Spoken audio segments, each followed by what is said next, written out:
Paper கொடு. குடு. ஃபுல்லா அடி. ஃபுல்லா அடி. சரி குடு, நாளைக்கு பண்ணலாமா?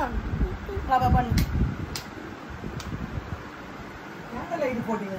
முடிக்கலையா? நாளைக்கு பண்ணுன்னு சொன்னா 2 மணிக்கே இது போடுறது. இங்க போகுது அப்படினா ஆஃப் பண்ணலாம். நாளைக்கு பண்ணியாமா? அவன் நாளைக்கு எழுதுன்னு சொன்னா. ஒரு வாரம் டைம். நான் இன்னைக்கே எழுதிடுறேன். எல்லாம் எழுது. ஹோம்வொர்க் இப்பே பண்ணிட்டேப்பா. 3 இதுக்கு ஒரு வாரம் கொடு. ஒரு வாரம் ஹோம்வொர்க் ஒரே நாள்ல பண்ணணும். அது இன்னைக்கு ஹோம்வொர்க் வேற தனியா இருக்கு. ஓய். அட வா கிட்ட. 8 o'clock ஹோம்வொர்க் முடிச்சிடணும்.